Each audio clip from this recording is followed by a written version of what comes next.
telles que l'exploitation minière et bien d'autres.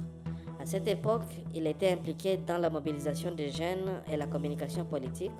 Son rôle managérial d'entreprise mentionné dans ses profils anciens suggère également une expérience dans le secteur privé, bien que les détails restent limités. À partir de 2024, Yannick Chisola a rompu avec le régime en place sous Félix Tshisekedi, qu'il qualifie souvent de tyrans et d'éléments perturbateurs dans la sous-région des Grands Lacs.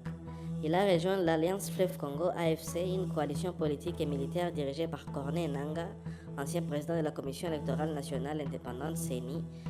L'AFC s'est allié au mouvement M23, un groupe rebelle actif dans l'est de la RDC, accusé par Kinshasa de recevoir un soutien rwandais. Dans cette structure, Yannick Chisola occupe des postes clés, directeur des cabinets du coordonnateur politique AFC M23 et chef d'état-major. Il est également impliqué dans des formations idéologiques de nouvelles recrues, dispenser des cours sur la communication en temps de guerre. Son adhésion à l'AFC M23 s'inscrit dans un mouvement plus large d'anciens cadres du PPRD tels que Adam Chalwe, Henri Magui ou Ali Fetou, qui ont rejoint cette alliance pour contester les pouvoirs centrales. Yannick Chisola justifie ses choix par la nécessité de lutter contre l'humiliation, l'oppression et les pillages subis par les Katangais et d'autres régions sous le régime Tshisekedi.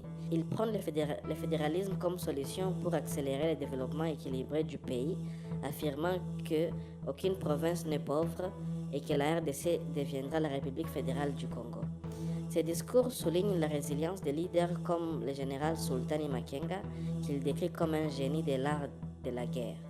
En 2025, Yannick Chisola a été actif dans les négociations liées au conflit dans l'est de la RDC. Il fait partie de la délégation de l'AFC M23 au pourparlers de Doha au Qatar, où il agit en tant que négociateur aux côtés de figures comme Maître René Abandi.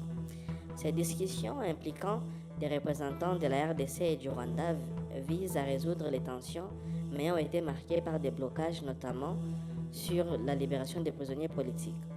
Chisola a publiquement critiqué le refus de Kinshasa de délibérer environ 700 détenus, accusant le régime d'avoir exécuté plus de 200 d'entre eux.